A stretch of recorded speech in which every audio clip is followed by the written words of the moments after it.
exams. The first one will be the week of September 28th, and my current plan is to have it on the Friday of that week, which I believe is October 2nd. So it should be 2 weeks from today. And it'll cover everything we've done up until that point. And just so you know, the way the exams work is they're closed book, but you're allowed to bring a sheet of paper with anything you want written on it on both sides. So one piece of paper, you can write anything on it you want. It's not going to help, but okay, it makes you feel better, that's fine. And you don't have to know physical constants, you don't have to know, numbers, those will all be provided. But it will be a comprehensive test covering everything we've done. And several people have asked me for, examples of tests, and I say the best examples I can give you are the homework assignments. Because if you can do the homework, you're going to do fine on the exams. There won't be any surprises, there won't be anything you haven't seen before, but it will cover the material we've been through. And obviously the questions won't be the same as the ones you have in the homework, but they'll be similar. Yes? Not necessarily. I mean, if it's a really complicated equation, for example, the semi-empirical mass formula, I don't expect you to remember that. Okay, that I would give you. I would expect you to be able to use it in a problem to solve something I would ask. But, F equals ma, that kind of thing, that I would expect you to remember. Or equals mc squared, that kind of thing. Did you have a question? Yeah, so like any material that was not covered on the homework won't be covered on the exam. I didn't quite say that. So it'll cover everything that we've gone through in lecture and homework. Now, given the limited number of homework problems I'm able to give you, I can't cover every single topic. But the science, the engineering that we cover in the homework will be similar to what's on the exam. And specifically, you're asking about the Schrodinger equation, and that's why, in particular, I actually put problem 1.5 on there today, because I realized I hadn't given you a problem on that. And this problem is actually related to the stuff we're talking about right now with regard to confining nucleons inside nuclei and the quantum mechanical nature of that process. So, yes, the Schrodinger equation is fair game.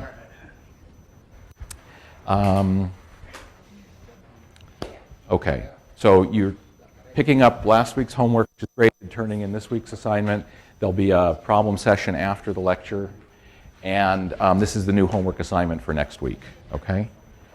And before we get going on the science, just to loosen things up a little bit since it's a Friday afternoon, how many of you listen to NPR, National Public Radio? Anybody know about the program called Car Talk? Okay, so Car Talk is a neat show. There are these two guys, Click and Clack, the Tappert brothers, who spend most of their time joking around with people who call in, but occasionally they talk about automobiles and automobile problems, and they actually know a lot about it. But they have a section in there every week, and the show is on Saturday and Sunday mornings. If you happen to be up, turn on KQED radio at 10 o'clock, you'll hear these guys. It's very entertaining.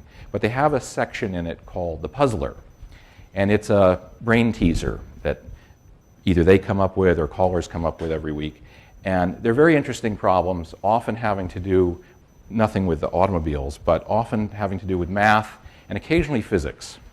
So there was one I heard a while ago, and I don't know how many of you heard this, but it's a neat little problem, I think, and I just wanted to show you.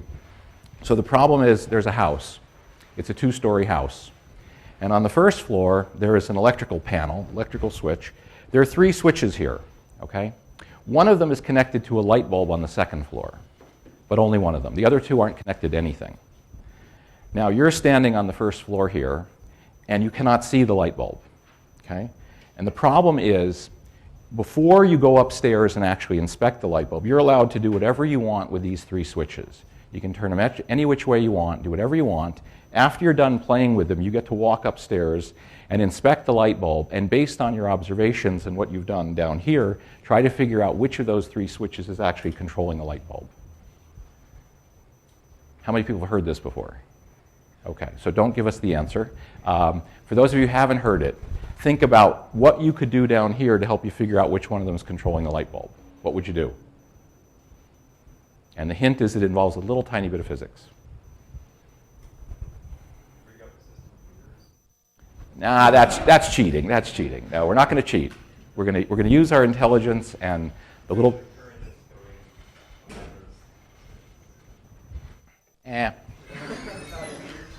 No meters. No meters. You move the switches up and down, then you walk upstairs and you observe. You can only go up once. You can only go up once and look. Yeah?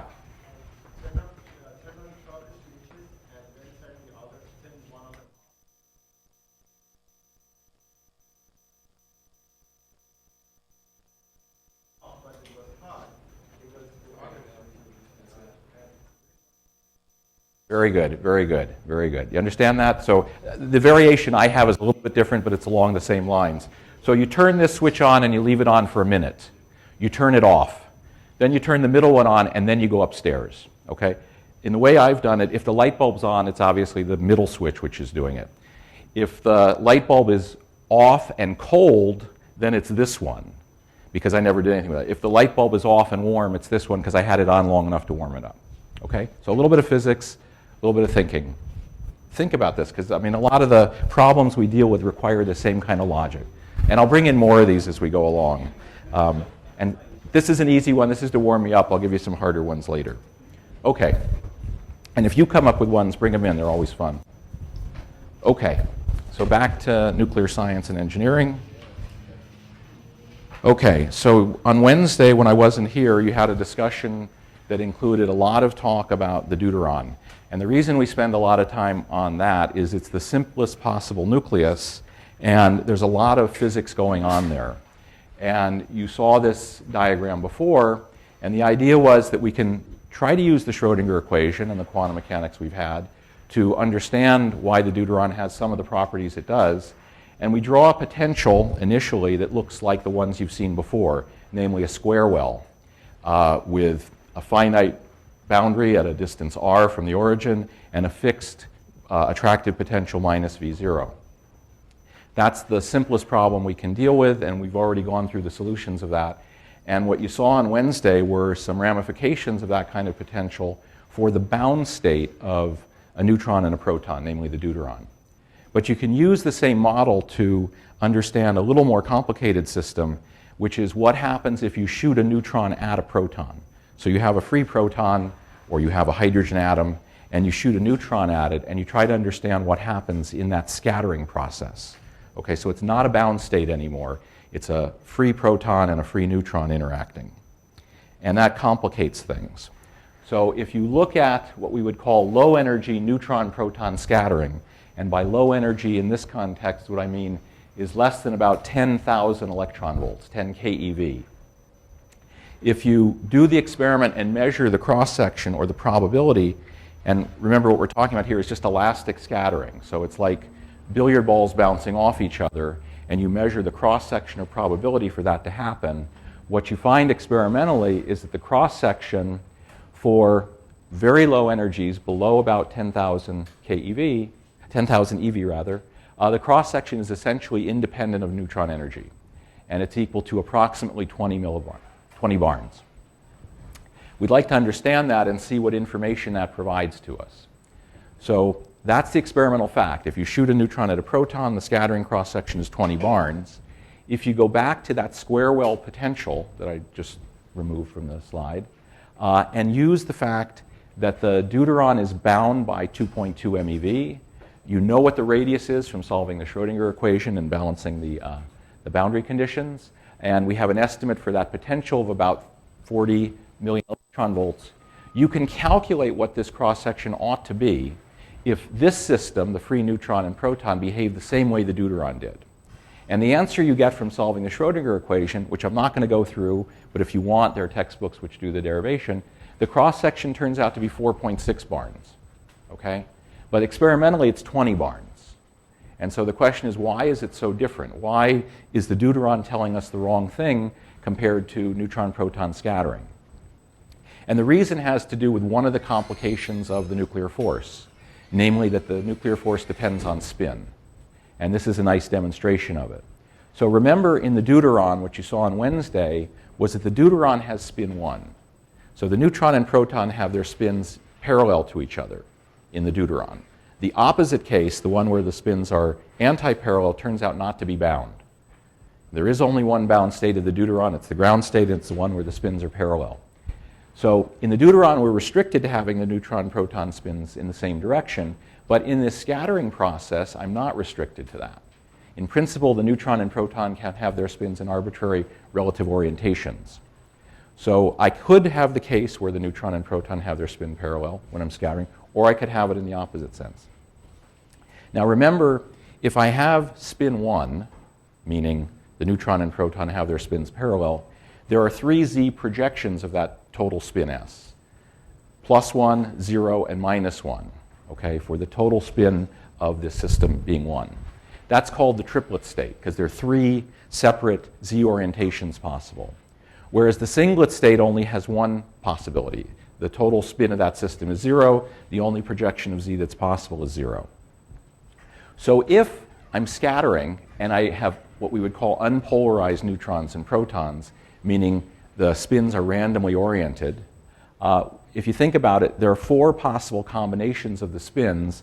3 of them are associated with the triplet state, the +1, 0, and -1 projections of the total spin. And there's 1 combination associated with the singlet state. So there are a total of 4 separate quantum mechanical systems available to participate in the NP scattering. And if you think about it, the total cross-section then is a linear combination of these 4 components. And since there are 4 total possibilities, the triplet state contributes 3 to that, and the singlet state contributes 1 to that. So there could be a cross-section for scattering in the triplet state where the spins are parallel, and there could be a separate cross-section, a different cross-section, when the spins are anti-parallel. And these are the relative weights I would have to multiply them by and add them to come up with the total cross-section I would see for unpolarized neutrons scattering off unpolarized protons. This one up here is the one I get for the triplet state, because that's the state I've got in the deuteron. Okay? What I don't know is the singlet one, because the deuteron doesn't tell me anything about that. So here's the triplet cross-section from my calculation. The deuteron, experimentally, the real cross-section is 20.4 barns. Therefore, the cross-section I would get if I could manage to have a polarized proton and a polarized neutron with their spins in opposite directions so that they would be in the singlet state would be a much larger cross-section, nearly 68 barns. So we have a very big difference, nearly a factor of 15 difference in the cross-section simply by flipping the spins of the neutron and proton from being like that to being like that. So this is evidence that the nuclear force depends not in a little way, but in a very substantial way on the spins of the nucleons involved. Okay, so that's very different than E&M or gravity. Okay, another complication we have to deal with. It turns out, getting back to the question about the Schrodinger equation, you can solve these scattering problems with the Schrodinger equation. Now, we're not going to do that, okay? That's beyond the scope of this class, but I just want to show you one of the quantum mechanical effects of this kind of scattering. And remember, when we had the discussion of the Schrodinger equation and a free particle, we saw that the wave function solutions looked like sine and cosine waves. So the curve drawn on the top here is if I have a free particle and no potential. Okay, so just a particle moving through free space, the wave function looks like a sine wave. If I have a particle, a neutron, proton, whatever, and it comes near an attractive potential, that wave function gets shifted a little bit. Okay, you can think of the attractive potential dragging the particle in a little bit. And the way this is expressed quantum mechanically is in terms of something called a phase shift. So if you look at the free particle wave function and notice the positions of the place where the wave function crosses 0, let's say, okay? And I shoot this particle nearby an attractive potential, the place where the wave function crosses 0 moves in a little bit, okay? For historical reasons, that's called a positive phase shift, okay? It doesn't matter, but the point is that a phase shift can tell you something about the nature of the potential you're dealing with. If you have a positive phase shift, meaning the 0 crossing is closer to the origin than you would have guessed, or would have been in the absence of the potential, that's an attractive potential. On the other hand, if the 0 crossing gets pushed out, again, historically that's called a negative phase shift, that's a repulsive potential. So by doing these scattering experiments and measuring the cross-sections, quantum mechanically what you're doing is determining the nature of these phase shifts, as they're called. And remember, when we write down the Schrodinger equation, you have a function that looks like e to the ikr or e to the ikx. We're talking about the phase that enters into that complex quantity. So if you do scattering experiments And here we're talking about neutron-neutron or neutron-proton or proton-proton scattering. You measure the cross-sections as a function of whatever variables you're able to probe. Usually it's the angle at which the particles are going off or the energies with which the particles are interacting. What you find are data that look like this. So this is neutron-proton scattering. And what you see is that at low energies, most of these different types of interactions, and what's being distinguished here is the nature of the spins of the neutron and proton. So here we've got triplet S wave. Hopefully by now you understand what that means. That means I've got the neutron and proton spins parallel. That's why it's triplet. And the S means the angular momentum is 0. Okay, the orbital angular momentum is 0. Here I've got singlet S wave, so this is where my neutron-proton spins are like that. And again, the orbital angular momentum is 0. This says P wave. That means the orbital angular momentum is 1 unit, 1 h-bar. And let's just concentrate on the S waves, since we're talking generally about low energies here. The sign of the phase shift is positive. Okay, that means that it's attractive potential. But notice as we go to higher and higher energy, the sign of that phase shift changes and becomes negative. That's indicating a repulsive potential when I get up above 300 MeV. Okay? And if you think about this quantum mechanically, what's going on is I raise the energy of my neutron. What's happening quantum mechanically to that particle?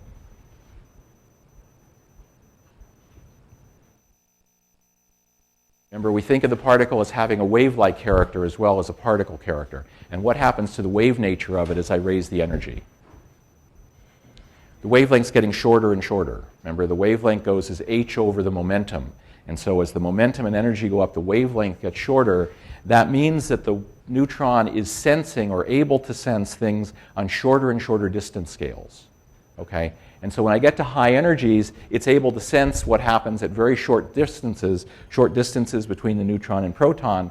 And as I've indicated before, when the neutrons and protons get very, very close together, the nature of the nuclear force changes sign. Instead of being attractive, it becomes repulsive. And that's a reflection of the fact that these objects, these neutrons and protons, are actually pretty rigid. It's hard to make them sit right on top of each other. They don't like to do that. And this phase shift is a signature of that. So at short distances, the nucleon-nucleon potential becomes repulsive.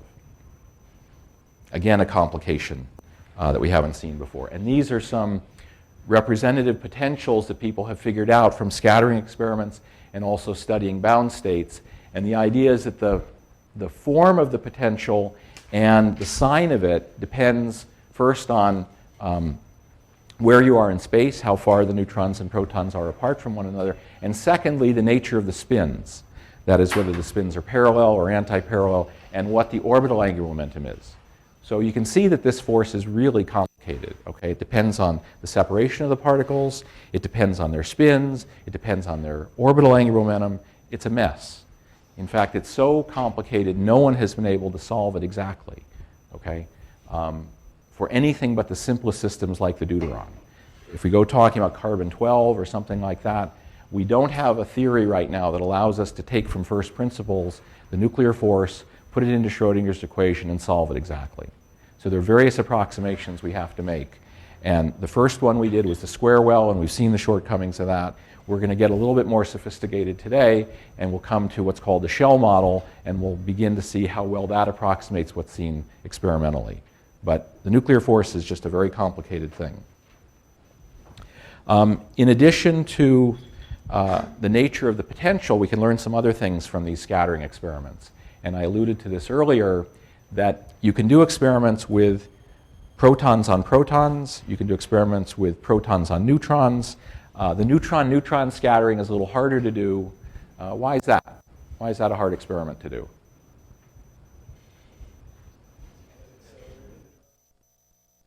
It's hard to accelerate neutrons. Yeah, they're electrically neutral. Can you just go out and get a bottle of neutrons? No. Why not? I'm sorry. They decay. First of all, the neutron's unstable. We saw that earlier. It has a half-life of about 10 minutes. So you have to make them and use them right away. That's one thing. So suppose I had a nuclear reaction where I could make neutrons and I could direct them in a certain direction and make a beam of them. I can do that. So that would solve part of the problem. But I want to scatter a neutron off a neutron. So what do I need in addition to a beam? You need a way to detect them, but we have neutron detectors. That turns out not to be such a problem. I need a neutron target, and those are hard to come by too. Again, because the neutron's unstable, I can't just go order a foil of neutrons from somebody and stick it in my beam. So that experiment is not impossible, it's extremely difficult to do. So we have other ways of inferring that. But in any event, we often use the deuteron as a neutron target and compare what you see from a neutron scattering off a proton to what you see from a neutron scattering off a deuteron.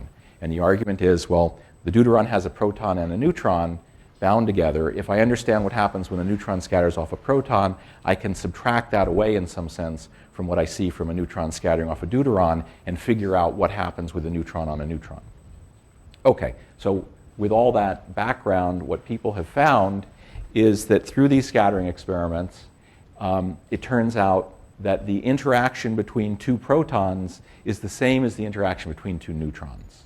Now, what I mean by that is the nuclear part of the interaction, because obviously the protons have an additional interaction due to the fact that they both have positive electric charges. So we're correcting in some way for the Coulomb repulsion between the two protons, and what we find after we've done that is that the nuclear force between a pair of protons is the same as a nuclear force between a pair of neutrons. That's called charge symmetry, meaning that the interaction doesn't distinguish between protons and neutrons. The other thing is that you can compare proton-protons, neutron-neutrons, and neutron-proton scattering. And what we find there is they're almost all nearly the same. Okay? And this is called charge independence, meaning it doesn't matter what combination of neutrons and protons I have. So to first order, the nuclear force doesn't distinguish between neutrons and protons. Yes? So what do we mean almost? What's causing the difference? So the small differences have to do partly with the fact that the neutron and proton have different masses. They have slightly different combinations of quarks inside them. It's an approximation that we're making, okay? And it's an experimental observation. Theory didn't tell us that ahead of time. Experimentally, we find that for whatever reason, the strong force, which is what's basically responsible for this, doesn't care very much whether you've got protons and neutrons. Another reason they're not exactly the same goes back to the electromagnetic interaction, which I think you heard about on Wednesday. That is, the neutron, even though it's electrically neutral, has a magnetic moment. Okay? And at some level, the magnetic moment contributes to the interactions too. So, and those magnetic moments are different in the neutron and the proton. So it's close, but not exactly the same. And you've seen these kind of diagrams before, these Feynman diagrams, as the way we try to picture what's happening here. And so, for example, if I'm scattering a proton off a proton, really, these are identical particles. Okay, I can't tell which proton is which. You know, they don't have a number 1 and a number 2 on them. So if I scatter a proton off a proton, quantum mechanically, there are two different ways this could happen.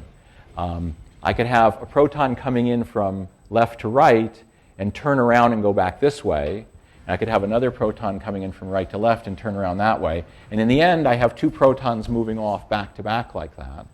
That's one way it could have happened. On the other hand, it could have been the first proton just scattering through a relatively small angle and going off like that, and the other one scattering off through a small angle going off like that. Those are identical initial and final states, and quantum mechanically, I can't distinguish them from one another. So if I want to do a calculation of what is the probability or cross-section for that process to happen, I have to add these two things together. Okay? Similarly, if I have a proton and a neutron, I think I showed this kind of thing before. One way we used to picture the proton and neutron interacting is by exchanging these pions, as we call them. So a proton comes in here, and it's scattering off a neutron, which is coming in from this direction. And the way I've drawn it at this point, the proton emits a pi minus, a negatively charged pion. And we'll get to your question in a minute about, that can't be, but okay, it can be. So the proton has a positive charge. It emits something with a negative charge, so it turns into something neutral. Sorry, I've said it the wrong way. The neutron comes over here. Let's start over again. The neutron comes over here. The neutron emits the pi minus. It's actually traveling that way. Okay. So the neutron is electrically neutral. It emits a negative charge. Charge is conserved. Therefore, it has to become a positively charged object. It becomes a proton. The pi minus gets absorbed over here on this proton. Negative plus positive makes neutral, becomes a neutron. That's one way it could happen. It's not the only way it could happen. Instead, what could happen is the neutron and proton exchange an electrically neutral version of the pion called a pi zero. And so then the neutron comes along, it emits the pi zero, it stays a neutron. The proton absorbs the pi zero, it stays a proton. You can't tell that process from that process. You have to add them together quantum mechanically. Okay? These are called exchange forces. For two reasons. One, because you're exchanging a particle here, but also because you're exchanging the identities of the particles. Okay? Because all neutrons are the same and all protons are the same, we can't tell which one is which. So I can exchange them and you can't tell the difference.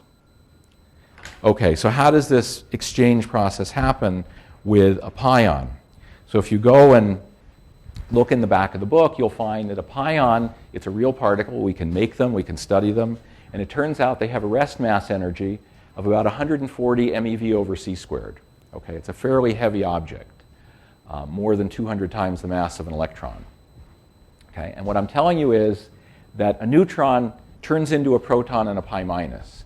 And you would say, okay, if I have 140 MeV of energy available, thanks to E equals mc squared, I could do that. Okay?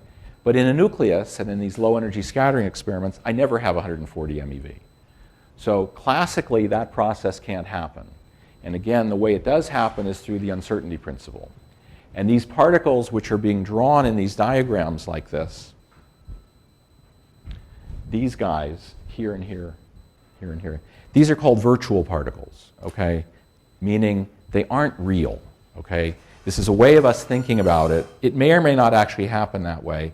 And they only exist because the uncertainty principle allows them to for a very, very short time. And what that means is you can't observe them directly. This is a way of us picturing what's happening. You can infer that this is what's going on, but can I take a picture and actually see a pi minus there? The answer is no. The uncertainty principle prevents that from happening. And the reason this process can't happen is that would violate energy conservation, but Mr. Heisenberg says delta E delta T is about h bar. So in my semi-classical way of thinking of this, I steal a little bit of energy from the rest of the universe. I just have to pay it back quickly. So for a very, very short time, I can steal enough energy to make a pion. And that amount of time is h bar over the mass of the pion times c squared. Now during that time, how far could a pion possibly travel? Well, the fastest it can move is the speed of light. Okay? So that distance r is less than or equal to the speed of light times this time that Mr. Heisenberg lets me steal the energy. And I put in the numbers, so I do my usual arithmetic. I put in an h bar c, divide by the mass of the pion in MeV. So I have h bar c, which I like you to remember is about 200 MeV femtometers. The mass of the pion is 140 MeV. And so I find that the pion can exist for a very short time, and during that time travel maybe a femtometer and a half. And lo and behold, that turns out to be the range of the nuclear force. Okay, so there's something to this story. It may not be exactly like I'm telling you. In fact, it isn't. But something about pions is related to the nuclear force. And because of this uncertainty principle argument, the force can't be a very long-range force because the mediating particles are so massive. Okay? If I go through the same story for electromagnetism or gravity, the mediating particle for electromagnetism is what? The photon, and its mass is 0. Okay, so it costs me no energy to make a virtual photon, and therefore the range of the electromagnetic force is infinite. Similarly for gravity, although no one has ever seen a graviton, we believe they are the particles that are being exchanged to make the planets go around the sun and the apples fall and all that good stuff. And they are believed to be massless, and by the same argument, the range of the gravitational force would be infinite. So when you have a massive particle being exchanged, that implies a short range. And if we do the same argument for the weak interaction, the other day I had that table that showed the four forces, and it turned out that the mediator of the weak interaction were these particles called the W and the Z, which have masses of around 100 billion electron volts, 100 GeV. And therefore the range of those is very much shorter than this. So the weak interaction is often called a point interaction because the mediating particles are so massive, the range of the weak force is incredibly small. Not zero, but darn near. Okay, so enough about scattering experiments. We'll go back to more macroscopic properties of nuclei. And before we do that, let's just go back to atoms for a minute, because again, I like to emphasize the similarities between the things you've seen before in atomic physics and chemistry and what we're dealing with in nuclear physics. So this is a plot of ionization energies as a function of the Z of the atom. So ionization energy is the energy required to rip the outermost electron off a neutral atom and make a positively charged ion. And what you see is that as we increase the Z of the atom, increasing the number of protons and hence the number of electrons, the ionization energies vary. They don't vary in a smooth way. Notice that there are peaks and valleys. And these reflect themselves in the chemical properties of the different elements. Notice that there are certain numbers of protons, or electrons if you like, where the electron binding energies, and hence the ionization energies, are especially high. So when Z equals 2, when Z equals 10, 18, 36, 54, 86, those are especially stable configurations of electrons, and therefore it takes a lot of energy to rip one off. Those are the noble gases. Okay, so this is helium, neon, argon, krypton, and so on. Those have what we call closed shells of electrons. Okay, again reflecting the fact that the electrons are fermions. They're particles that have spin 1/2. I can only put one into one particular quantum mechanical state. And if I do the Schrodinger equation and solve it for the atomic system, it turns out you can solve that. The Coulomb potential is simple enough that you can solve it. And account for the fact that I put one particle in each state. These turn out to be the places where I have closed shells. Okay? So that's the atomic picture. And now if we look at nuclei, we see similar kinds of behavior. So what's shown over here is something you talked about the other day, namely the charge distribution of charge inside a nucleus. This is called the quadrupole moment. Remember, if I have a spherically symmetric distribution of charge, that has no quadrupole moment. Okay? The charge is uniformly distributed throughout the volume.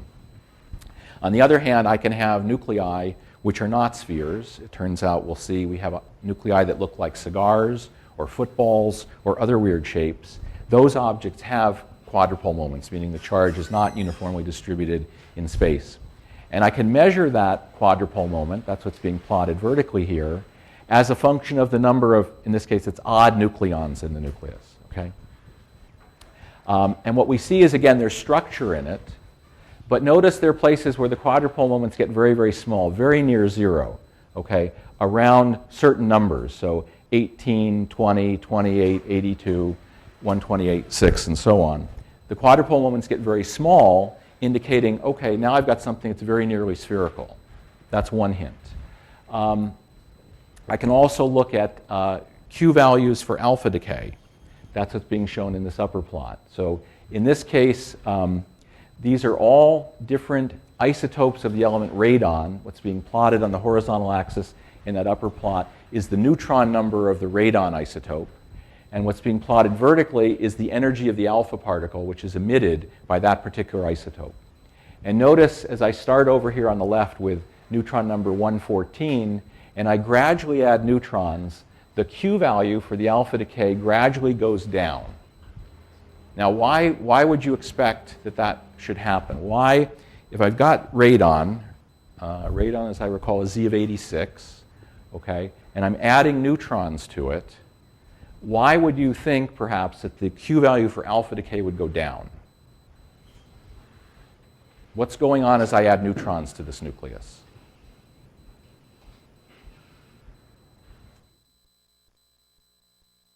Decreasing the binding energy? Actually, I'm increasing the binding energy. I got more and more neutrons, so the total binding energy is growing as I'm adding neutrons. What else is happening to the nucleus as I add more and more neutrons? The volume increases and hence the radius increases. It's getting bigger, okay? Remember, it goes as a to the 1/3. And so as I'm adding neutrons, A is growing, the radius is getting bigger, and yet the proton number is staying the same. And remember, the Coulomb energy goes as z squared over r. So I'm actually decreasing the Coulomb energy by adding neutrons. I'm spreading them further and further apart. And one way that's reflected is that the energy available for that alpha decay goes down. There's less Coulomb repulsion, the alpha has less energy to come out. So that's the gradual trend you see. But then when I get to right above neutron number 126, it jumps up all of a sudden. And in fact, it reaches a peak when the neutron number is 128. Okay? And what's happening there is now I've got 128 neutrons. When the alpha is emitted, I leave behind a nucleus with 126, and that decay has much more energy than its neighbor.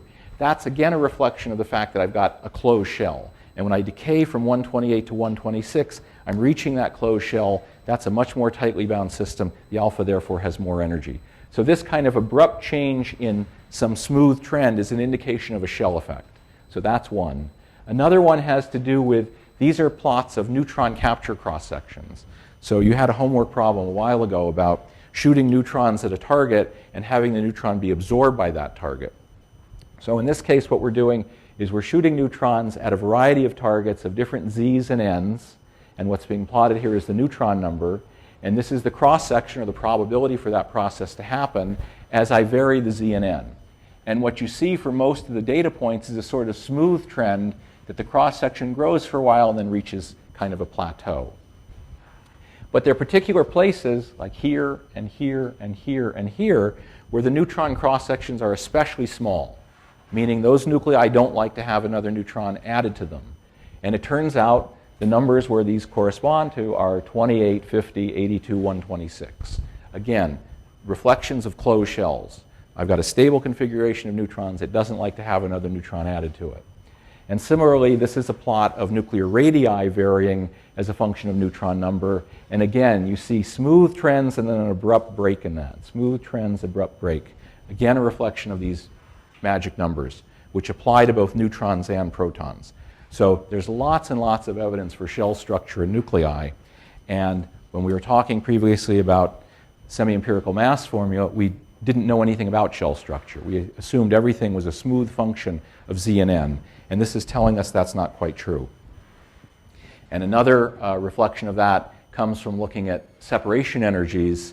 We talked previously about the energy needed to remove a single proton or a single neutron, neutron-proton separation energies. You can talk about the energy needed to rip off a pair of protons or a pair of neutrons. And that's what's being plotted here. So as a function of the number of either neutrons or protons, how much energy does it take to remove two neutrons, or how much energy does it take to remove two protons? Again, you see smooth trends and then abrupt breaks at certain numbers for either the neutron or the proton. Again, evidence of shell effects. So what's going on here? Why do we have this shell structure in nuclei? And the reason we do goes back to the Pauli exclusion principle and the fact that the neutrons and protons are fermions. So what that means is the neutrons and protons each have spin 1/2 h bar. They can have quantum mechanical z projections of that angular momentum of up or down, and it doesn't matter where I'm calling up and where I'm calling down. It's always plus 1/2 and minus 1/2 with respect to whatever axis I pick. And because they're fermions, I can only have one of them in a given quantum mechanical state. So I can't just all pile them up in the lowest energy state. Whereas for bosons, I could do that. And that major distinction between a boson and a fermion is reflected in the shell structure for atoms and the shell structure we're going to see for nuclei. So remember that in addition to intrinsic spin, I can have orbital angular momentum. We call that L. And for any given value of L, there are two L plus 1 magnetic substates, or Z projections. So if I have a particle that has orbital angular momentum L, the Z projection of that, or as it's written here, M sub L, can range from L to minus L in units of h bar. So it can be L, L minus 1, L minus 2, et cetera, down to 0, and then minus 1, minus 2, minus 3, all the way up to minus L, again in units of h bar. And if I ask myself then, how many total quantum mechanical states are there for a neutron or a proton with a given value of L? So if I count up all the Z projections, there are 2L plus 1 of them. Okay? And then I remember that in addition to the orbital angular momentum, I've got this spin angular momentum as well. I have another factor of 2. So the total number of quantum mechanical states available to a neutron or proton with orbital angular momentum L is 2 times 2L plus 1. And that's true for a neutron or a proton. Okay? And this becomes important in trying to figure out the energy level diagram for nucleons. So earlier we talked about particles in a square well, and we wrote down the solution for the Schrodinger equation for that. And if you go back to that, and we only did the one-dimensional case, but we indicated that you can generalize that to 3 dimensions. If you go back to the 3-dimensional square well, infinite square well, solve Schrodinger's equation, which you can do exactly, and ask yourself where are the quantum mechanical states, you get an energy level diagram that looks like this. So what's being plotted here is the principal quantum number n and the orbital angular momentum associated with that. So remember, in 1 dimension you can't have orbital angular momentum. That's a 3-dimensional quantity. But in 3 dimensions, which I'm talking about here, you can have orbital angular momentum as well. And if you solve Schrodinger's equation and look at the positions of these states as a function of n and L, you get an energy level diagram that looks like this. So the lowest energy state has principal quantum number n equals 1 and L equals 0. And according to the rule we just wrote down, I can put 2 particles into that state. So 2 times 2L plus 1 is 2 in that case. L is 0. 2L plus 1 is 1. 2 times that is 2. And the 2 particles, one has spin up and one has spin down. Okay, and L equals 0. If I go to the next state, it turns out to be still principal quantum number 1, but orbital angular momentum 1. Okay, and you scratch your head a minute and say, wait a minute, I remember from my quantum mechanics class that when we were talking about the hydrogen atom, L always had to be less than N. Okay? And here it's not true. That's again a reflection of the difference between the nuclear potential and the Coulomb potential. So there's no restriction on L with respect to N for the nuclear case. And we'll see very high values of orbital angular momentum for low principal quantum numbers. So here I've got a 1p state, so L equals 1. So 2L plus 1 is now 3, and 2 times that is 6. So I can stick 6 particles into this state. Each one of those states is quantum mechanically distinct from the other. And now I start adding up the total number of particles I'm able to accommodate in these quantum mechanical states. So in the first shell, the first orbital, I can put my 2 particles. And then it turns out there's a fairly large gap before I get to the next state, the 1p. And I can put 6 particles in that for a total of 8. 2 plus 6 makes 8. And again, there's then a fairly large gap before I get to the next state, which is the 1d. And if you go through the same arithmetic, you can put 10 particles in there. Then I get a 2s. I can put 2 particles in there. And then I have a larger gap. And so if I add up the total number I can put here, here, and here, I get 20. And so I predict on the basis of this infinite square well a sequence of closed shells with these, what we would call magic numbers, the numbers where the neutron and proton shells have been closed or fully filled. So I would predict, if the nuclear potential were really an infinite square well, 2, 8, 20, 34, 58, and so on for these magic numbers. Yes? So why don't we see more magical numbers? Here. It just has to do with the relative energy separations. And these are somewhat qualitative things, okay?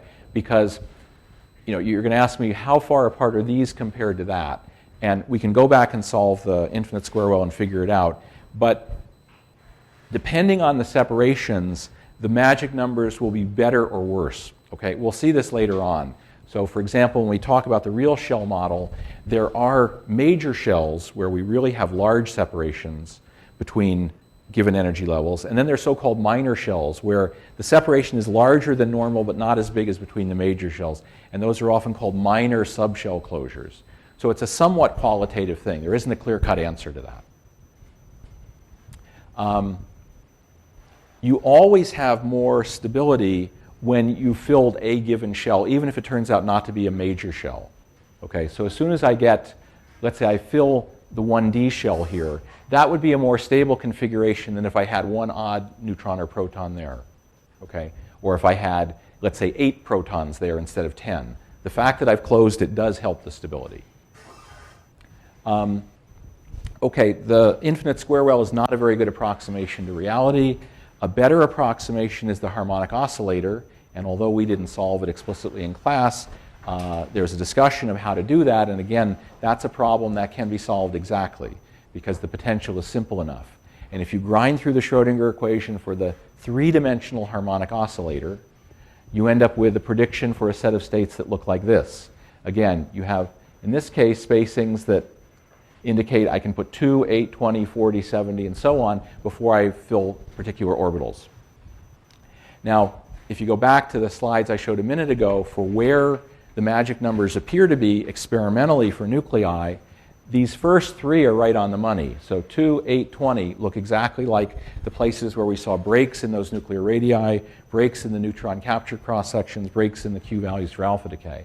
The problem is when you start getting higher up. So 34 doesn't work, 58 doesn't work, and so on. So this is an indication that these models are not good enough to explain what's really happening in atomic nuclei. And so people have developed more realistic nuclear potentials to describe atomic nuclei. And this is a figure out of Lilly's book, which is a little confusing because most of the time we've been talking about an attractive potential as a negative potential, and he puts a negative sign in front of it so that the potential looks positive. So it's still an attractive potential, it's just a funny way of drawing it. This particular figure shows the potential as a function of radius for a complex nucleus, and the functional form of that is written this way. It's some constant V0 times this function 1 plus e to the little r minus capital R over a, where capital R is the mean radius of the nucleus, and little a is something called the skin thickness. It's a measure of how rapidly the density falls from the central value down to 0. Okay? So the idea is that nuclei are not uniform spheres. The density is not really uniform throughout. As I showed you the other day from the electron scattering data, near the center of the nucleus, the density is fairly constant, and that's what this is saying. The potential is fairly constant near the center, but near the edge it falls off, a reflection of the fact that the nuclear density is falling off. And this potential V0 is about 50 MeV. So that's called the Wood-Saxon potential, and you can solve Schrodinger's equation for that, okay? Because again, the functional form of the potential is simple enough. Now, one complication, even to this, is that we're writing down the nuclear part of the potential here, but remember, we've got these protons in the nucleus which are all repelling one another, and we can't forget about that. So really, you should write down two separate potentials, one for the neutrons and one for the protons. So here's another version of the same plot, flipped over now to indicate the attractive nature of it. So here's the Wood-Saxon potential for neutrons. It really looks just like this, just flipped over. And notice what happens is it's fairly constant here. It falls off rapidly near the surface of the nucleus, and then it goes to essentially 0 at large separations because the nuclear force is short range. But now if I'm talking about protons, in addition to this potential, they've got the Coulomb repulsion. So that does two things. First of all, it raises the minimum value of this potential. Okay? The protons are never as tightly bound as neutrons because of that Coulomb repulsion. So even in the center of the nucleus, the potential they see, the attractive part of that potential, is less strong. Secondly, because the Coulomb potential is infinite in range, it doesn't fall off as soon as I get to the edge of the nucleus. So the potential, the total potential, the sum of the neutron, nuclear and electromagnetic, goes to 0, but then it becomes repulsive once I get outside the nucleus, and it extends to infinity. So for the protons, the potential looks like that solid line. For the neutrons, it looks like that dashed line. And again, that's an additional complication we have to deal with. Okay, fine. So you solve Schrodinger's equation for the Wood-Saxon potential now, and you predict a slightly different set of magic numbers. But again, except for the first couple, they don't match what we see experimentally. So again, this is all an indication that what we've talked about so far isn't sufficient. We need something more. And the something more we need is yet another complication of the nuclear force, which is that in addition to it depending on the separation between the neutrons and protons and their spins and the orientations of the spins, it also depends on the velocities of the particles. Okay, so we have a velocity-dependent force. And the way this is often discussed and the way it's described in the shell model is that we have a potential which has a term in it that depends on this quantity L dot S. Remember, L is the orbital angular momentum, S is the intrinsic spin, and this is the dot product between those two vectors. Remember, these are vector quantities. And I'll quit after I go through this one slide, and we'll pick up here on Monday. But let me just try to indicate how weird this actually is. So this is a schematic view of a thought experiment. So what we're doing is we have a target, and we're scattering a nucleon, a neutron or a proton on it. Okay? And let's first, incident nucleon 1. So this guy's coming in like this, and here's my target. And the way this is set up, the target and the projectiles all have spins which are pointing out of the board. Okay, so this thing has a spin pointing out that way, this has a spin pointing out that way, this has a spin pointing out that way. Okay? So let's think about the orientation of the orbital part of the angular momentum relative to the spin. So I'm drawing things relative to my target. So the radius vector from the target to the projectile is this thing called r, and this projectile is moving with the momentum p. And if I want to know the direction of L, I have to use the right-hand rule.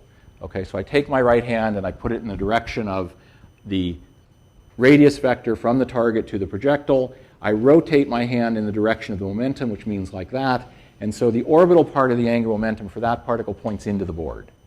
Okay?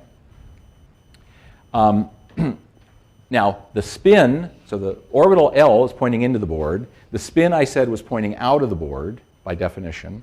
So L dot S is negative. They're in the opposite directions. One is into the board, one is out. Okay? And let me assume for the sake of argument that this spin orbit potential is negative.